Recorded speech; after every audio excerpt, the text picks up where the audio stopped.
Bere, yes. A ver. And now Mali is here. Malena and Alicia is missing. A ver. I'm here. I'm here. Yes, yes, Yes. Tere, I Yes, can see Teresa, you. yes. I think And Alicia is the only one who hasn't arrived yet.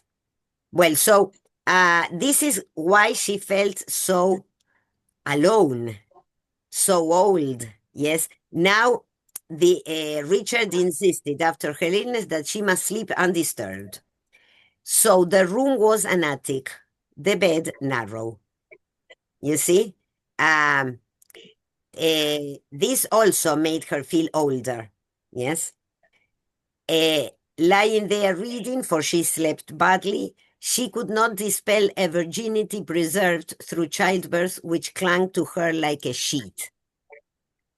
So again, a very interesting line. Alice Yes. is here. Yes. We were waiting for you, Alicia. So yes, I have a problem with the computer, sorry.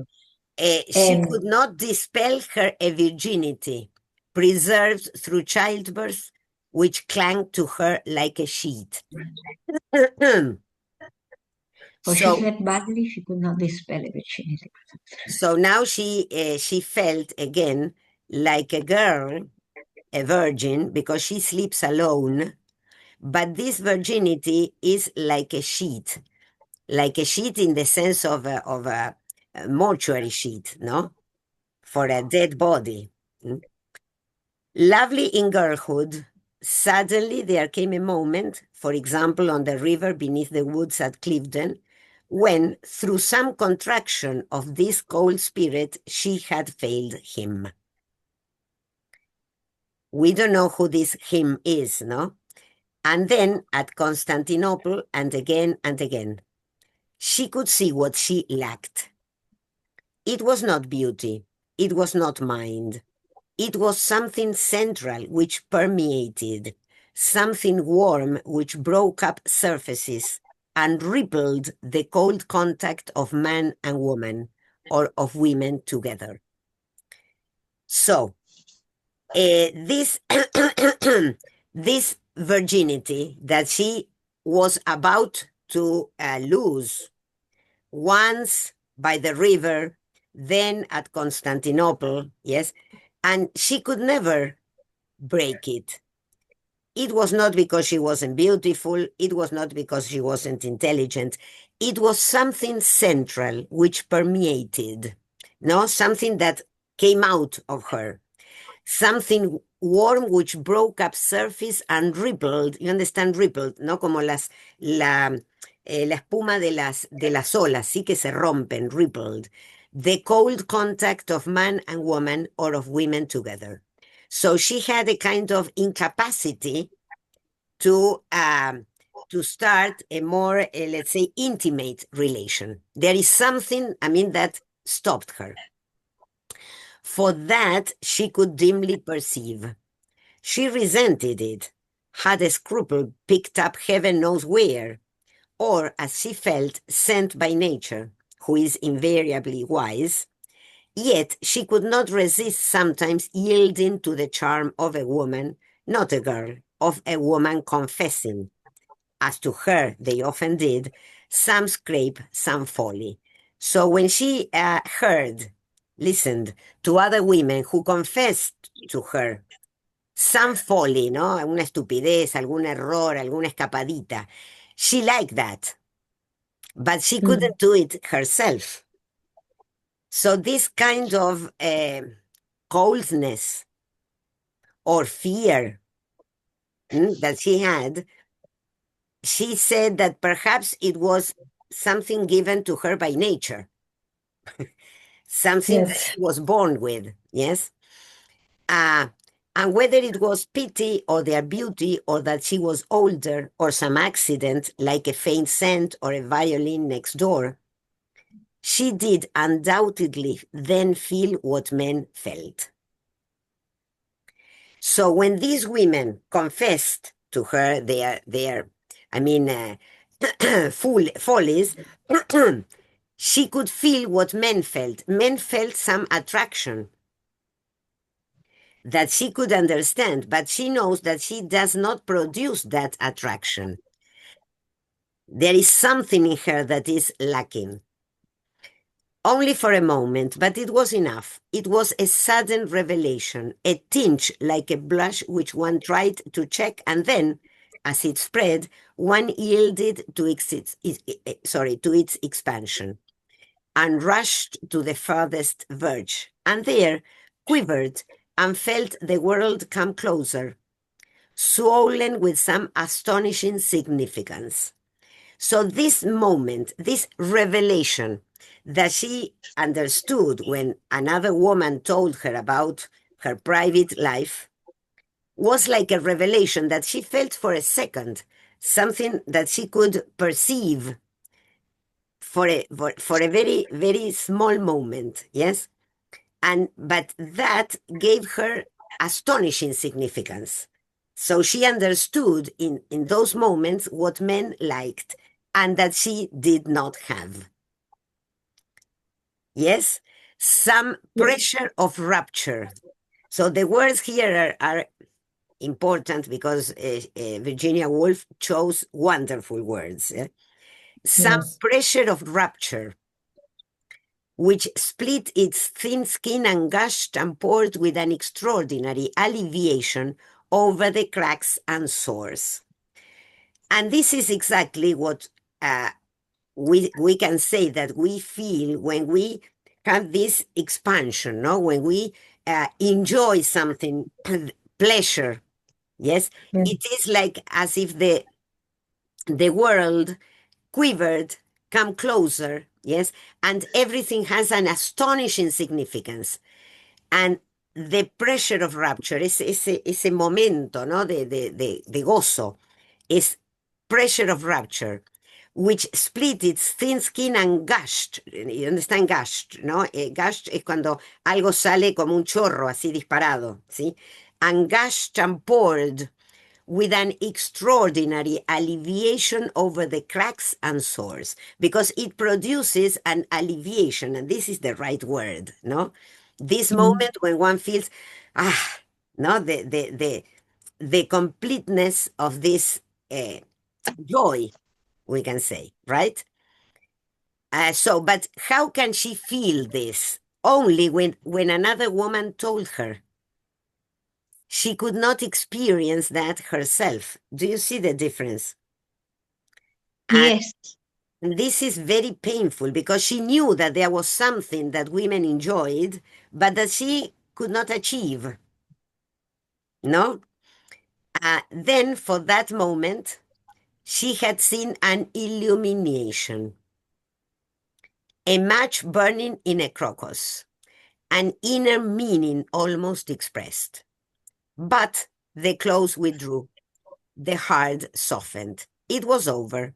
The moment. Against such moments, with women too, they are contrasted as she laid her head down, the bed, and Barrow Marbot, and the candle half burnt. So this is the complete anticlimax. She Yes. remembers these moments that she could imagine for other women of pleasure, of joy, and then the contrast. Her bed, her small and narrow bed, the book she was reading, and the candle that she used at night. So it is, you see, a complete anticlimax. Her life is a disaster. Claro. Very, very, very poor in comparison with the other thing that she was trying to remember or to understand, okay? Lying awake, the floor creaked, the lit house was suddenly darkened, and if she raised her head, she could just hear the click of the handle released as gentle as possible by Richard, who slipped upstairs in his socks and then, as often as not, dropped his hot water bottle and swore. How she laughed.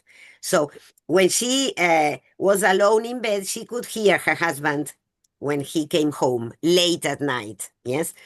But of course, he did not go to her room, yes?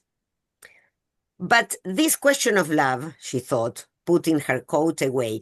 So you see how she's thinking all this while she is putting her hat on the table, taking off her coat. I mean, it's a lot, but what she's doing is very, very small, no? But this question of love, she thought, putting her coat away, this falling in love with women. Take Sally Seton. Her relation in the old days with Sally Seton. Had not that, after all, been love? And now she's going to remember her experience with this girl. I sent you the information about Sally Seton. She's a girl, now she's a woman, but she was a girl when they were young, who spent some time with Clarissa in the country house where she enjoyed her summers, yes? There is a kind of, family connection, yes? And apparently this girl was very rebellious, very modern, yes, the contrary to Clarissa. So, she sat on the floor. That was her first impression of Sally. So there you are. Sally sat on the floor. That is not ladylike, yes? She sat on the floor with her arms round her knees, smoking a cigarette. Okay, there you have Sally Seton. No, the opposite to Clarissa. Where could it have been? The Mannings, the Kinloch Joneses. At some party where she could not be certain, for she had a distinct recollection of saying to the man she was with, "Who is that?" So when Clarissa saw Sally for the first time, she was shocked because the girl was sitting on the floor smoking a cigarette. And he had told her and said that Sally's parents did not get on. How that shocked her, that one's parents should quarrel. So you see, Clarissa was so stupid that she was shocked because Sally's parents were divorced. But all that evening, she could not take her eyes off Sally. It was an extraordinary beauty of the kind she most admired.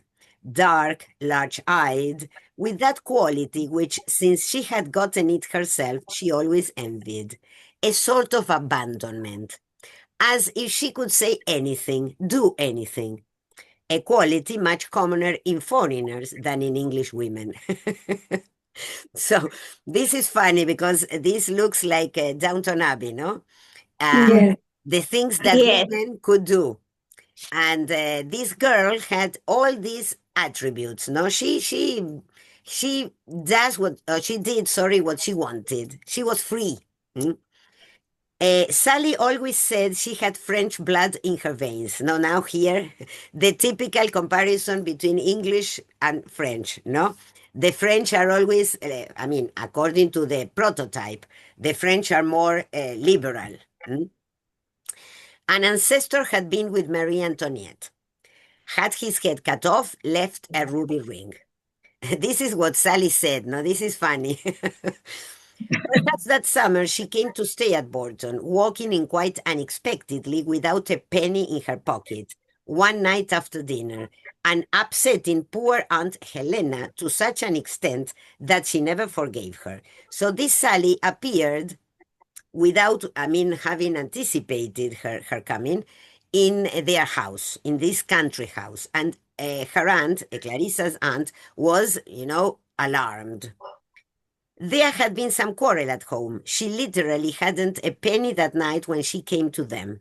Had pawned a brooch to come down. So look at this Sally. Sally's parents are divorced. They were quarreling. So she left the house without money and she pawned a brooch. You understand? Yes. ¿Cómo se dice? Lo empeñó. Empeñó Empeñó un prendedor. broche. So, Yes. the girl is very adventurous, yes? She had rushed off in a passion. They sat up till all hours of the night talking. Sally it was who made her feel for the first time how sheltered the life at Borton was. Claro, because Sally left her house, came at night with no money, I mean, and Clarissa lived at Borton, very sheltered, very much protected. And this other girl was, alone, on her own, with no money.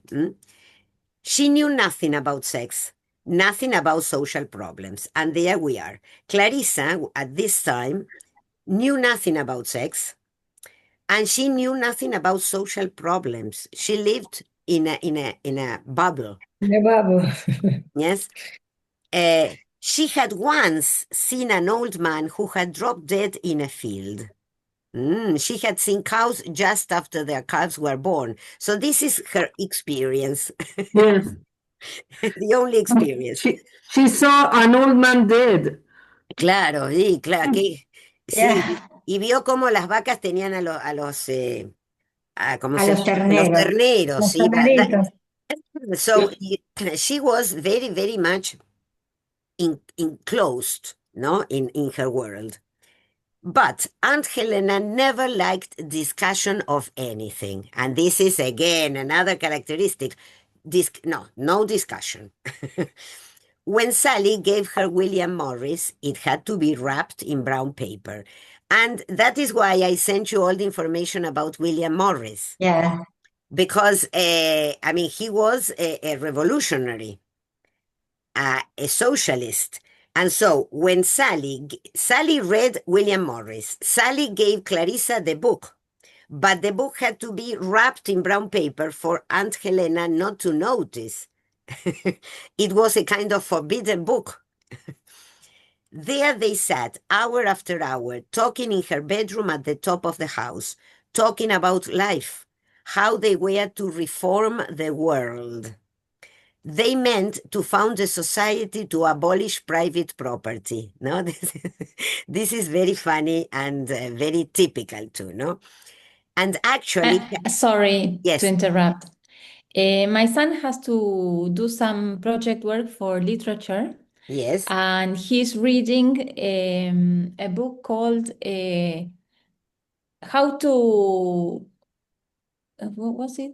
Cómo provocar un incendio y por qué, uh-huh, by Jessie Ball. uh-huh, And it's about a 16-year-old girl who lives nowadays uh-huh. in the 2010s, and she joined a group who meant to reform the world, and they meant to found a society to set buildings on fire for equality, to abolish private property. Claro. It's exactly this. Yes. Well, but Yeah. I mean, this is why, the famous idea, the famous phrase that you are always a socialist when you are young, and then you Yes. become, I don't know, a conservative, no? Yes. But I was reading that and I said, yes, I can't believe people yes. can think, can have these ideas. Well, but you see, My son was reading that because I read it so as to help him with the work he has to do and check if it's fine, give him some ideas. He has to create a reel, an Instagram reel, talking about the book. So he has to talk about the book and the relation to communism. okay. And some, I don't know how to say it in English, an extrañamiento Uh-huh. Mhm. and Strangeness, Estrangement. estrangement, yes. Yes, the Russian formalist idea. So,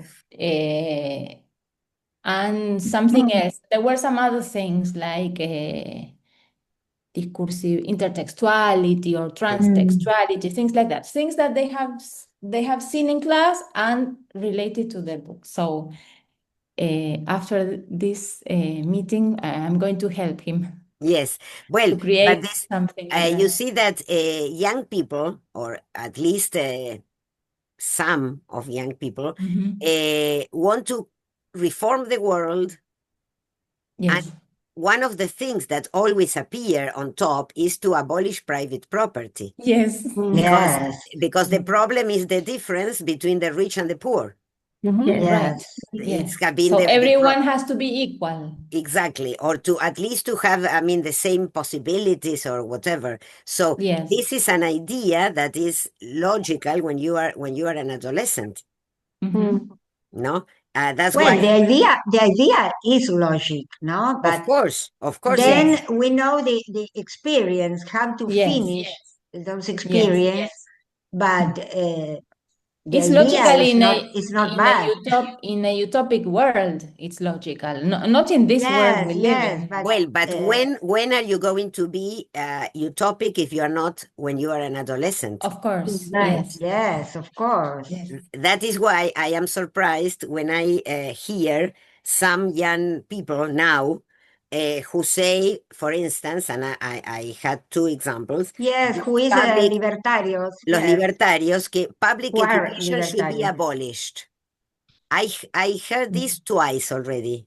Public Yes. education should be abolished. So I cannot Yes. understand that, because if some old man or somebody of my age said that, well, I can discuss that. I don't agree, but a boy of 16 or 20 saying that is ridiculous. Because I mean, adolescence is full of these ideas of changing the world for a better world, not for a worse. Used to be. Well, but Used to be. for them, They are revolutionaries. yes, it's Yes. a revolution for them. Yes. Claro. It's a The problem different is kind that- of revolution, but it's a A revolution. way to react to these ideas is to Yes. go to the opposite side. Yes. So Yes, I That's the understand. problem. But what type of world can you create like that? So these adolescents like Sally or like Clarissa at that time, or what your son is reading, is typical of adolescence. Yes. No? But Yes. imagine at that time it's logic, because a social revolution was a communist revolution was in 17, Yes, 1917. Yes. and Yes. the action It- is in 25, 24. Yes. Right. But that is when We, Clarissa was we can 50. believe in the revolution at that Yes. time. Of course, they did. They did believe. Yes, of Right. course. And William Morris's work is connected with this, not with communism, I would say, more with the socialism, because what he wrote could not be, at least in my view, considered communism. But he had these ideas of equality and etc., etc., no? And it is funny because this is what they wanted to do. They meant to found a society to abolish private property, as if you can abolish private property by by saying Yes. it is abolished. Yes. And Well, the way to abolish it in the other book is to set it on fire. to set it on fire, claro, of La course. Sociedad del Fuego, it was Claro. called. Ah, Yes. good. Claro. Quemar Yes. todo. Claro. Yes. And so everyone will be equal. Yes, of Yes. course. Everybody will be homeless. Yes. Convince the rich. The idea is to convince the rich that they cannot have so many things to live. A life of austerity is fine. And so in that way, when they accept, when they believe that they can live without so many things, so many things, properties. this generation of people who form this society of fire would accept them. Okay. Yes. Yes. Well, they I mean, Yes. they have ideas. Yes, they are ideas. Yes. This is all part of this utopia, no? This Yes. fantastic world. Mhm. Well, and these girls had actually a letter written, though not sent out. So they prepared a letter. Mhm. The ideas were Sally's, of course. Yes. But very soon she was just as excited. Read Plato in bed before breakfast, read Morris, read Shelley by the hour. So interesting, no? Because Shelley was, I mean, a poet Mary in love. Shelley, the Yes. romantic. The romantic, who, writing. I mean, one of the best poets. Yes. Yes. But of course, his ideas were also like this, no? Not revolutionary, I would say, but of equality, no? And read Plato in bed. That is very funny too, no? Before Plato's breakfast. Yes. before breakfast. Sally's power was amazing. Her gift, her personality. So we understand why Clarissa fell in love with her, because I think that we all have an experience of that time in our adolescence of somebody we admired so much and we loved the Yes. person. Yes. There was her way with flowers, for instance. At Borton, they always had stiff little vases all the way down the table, ¿no? Los Floritos. floreritos así chiquitos con las florcitas en la mesa. Sally went out, picked hollyhocks. I sent you the picture. Hollyhocks es como una flor más silvestre. Picked hollyhocks, dahlias, all sorts of flowers that had never been seen together, cut their heads off, and made them swim on the top of water in bowls. So Sally changed the decoration. The effect was extraordinary, coming into dinner in the sunset. Of course, Aunt Helena thought it wicked to treat flowers like that. So she changed even the decoration of the table. Then she forgot her sponge and ran along the passage naked. Look at Sally. That grim old housemaid, Ellen Atkins, went about grumbling. Suppose any of the gentlemen had seen. So the girl forgot her sponge, and so she went out in the corridor naked. Indeed, she did shock people. She was untidy, Papa said. So Sally was the opposite to all the traditions that Clarissa respected. The strange thing, on looking back, was the purity, the integrity of her feeling for Sally. It was not like one's feeling for a man. It was completely disinterested. And besides, it had a quality which could only exist between women just grown up. It was protective on her side, sprang from a sense of being in league together, a presentiment of something that was bound to part them. They spoke of marriage always as a catastrophe. So this is exactly what happens with adolescents, no? They become together, I mean, the best friends ever. And Yes. they didn't want to get separated, not even by marriage. Marriage was a catastrophe. Which led to this chivalry, this protective feeling, which was much more on her side than Sally's. For in those days, she was completely reckless, did the most idiotic things out of bravado, bicycled round the parapet on the terrace, smoked cigars. Absurd she was, very absurd. So now, the old Clarissa, the mature Clarissa, looks back at that time and she thinks that the things were idiotic and out of bravado, no? They were adventurous. They did very dangerous things. But the charm was overpowering, to her at least, so that she could remember standing in her bedroom at the top of the house, holding the hot water can in her hands and saying aloud, "She is beneath this roof. She is beneath this roof." So she was so happy that the other girl was there. No, she felt exhilarated. No, no, the words meant absolutely nothing to her now. She could not even get an echo of her old emotion. So she feels pity because now she cannot feel that. But she could remember going cold with excitement and doing her hair in a kind of ecstasy. Now the old feeling began to come back to her as she took out her hairpins, laid them on the dressing table, began to do her hair, with the rooks flaunting up and down in the pink evening light, and dressing and going downstairs, and feeling as she crossed the hall If it were now to die, 'twere now to be most happy.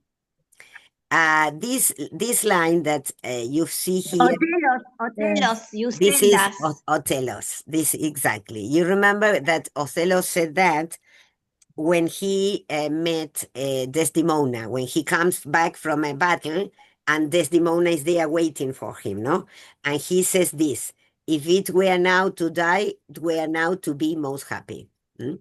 It's beautiful, this line, Yes. the poem you send us. Yes, Yes. yes, yes. And we see how Clarissa brings Shakespeare to her mind all the time, no? Before it was Cymbeline, yes, and now Othello. That was her feeling, Othello's feeling, and she felt it. She was convinced as strongly as Shakespeare meant Othello to feel it. All because she was coming down to dinner in a white frock to meet Sally Seton. So her feeling of ecstasy, no, when she was going to have dinner together with Sally Seton. She was wearing pink gauze. Was that possible? She seemed, so she's trying to remember her friend, no? She seemed, anyhow, all light, glowing. So this is how she remembers Sally, no? All light, glowing, like some bird or air ball that has flown in, attached itself for a moment to a bramble. But nothing is so strange when one is in love. And what was this except being in love? As the complete indifference of other people. So her first experience of love is this love for another girl, no, for this companionship, this admiration she felt for Sally, no, and the other people in the house, her aunt, Peter Walsh, who was there, her friend, Miss Cummings, Joseph, all the other people were Disappear. indifferent.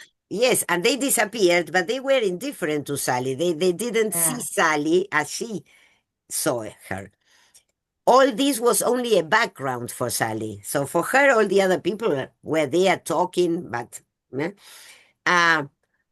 and even her papa, she says, who had begun to be attracted rather against his will, no, because he never liked Sally completely, but he felt attracted. And suddenly the girl says, what a shame to sit indoors. And they all went out on the terrace and walked up and down. So she moved everybody from the hall, from the dining room to the terrace. Yes, so she had, a great energy, no? This girl was very, very powerful. Peter Walsh and Joseph Baitkoff went on about Wagner. She and Sally fell a little behind. Then came the most exquisite moment of her whole life, passing a stone urn with flowers in it. Sally stopped, picked a flower, kissed her on the lips. So this was for her, the most exquisite moment. The whole world might have turned upside down. The others disappeared. There she was alone with Sally. And she felt she had been given a present, wrapped up, and told just to keep it, not to look at it, a diamond, something infinitely precious, wrapped up, which, as they walked up and down, she uncovered, or the radiance burned through, the revelation, the religious feeling, when old Joseph and Peter faced them. Stargazing, so suddenly they were there, feeling this. Imagine this revelation, religious feeling, and Peter and the other man, who was an old man who generally spent some days with them at Burton, appeared. And Peter asked them, stargazing. And imagine, for her, this was a terrible interruption. It was like running one's face against a granite wall in the darkness. It was shocking. It was horrible. Not for herself. She felt only how Sally was being mauled already, maltreated.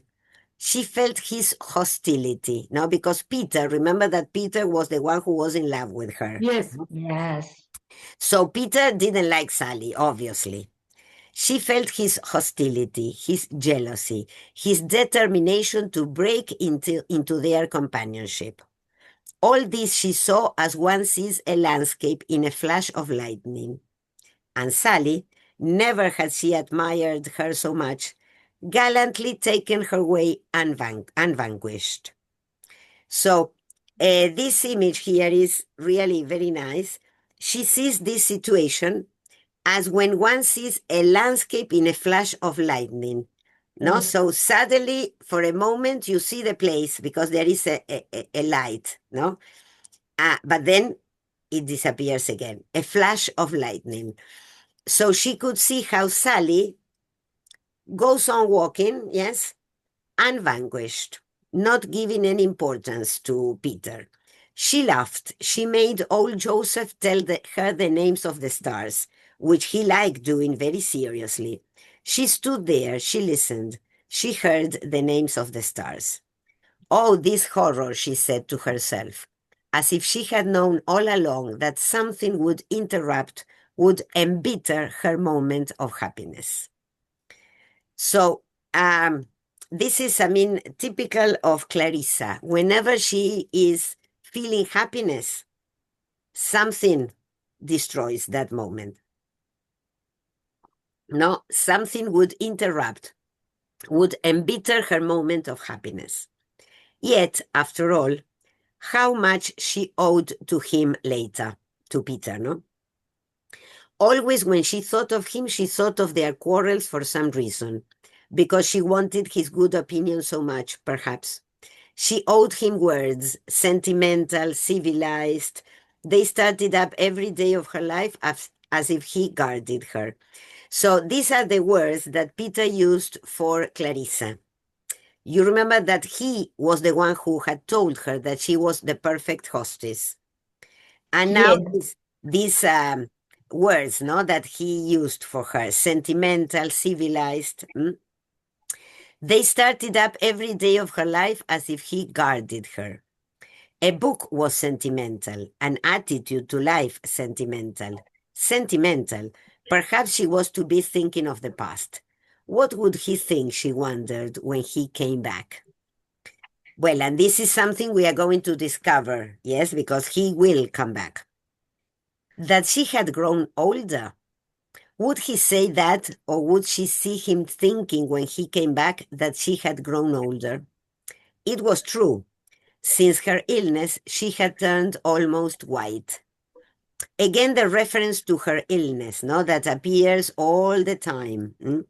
And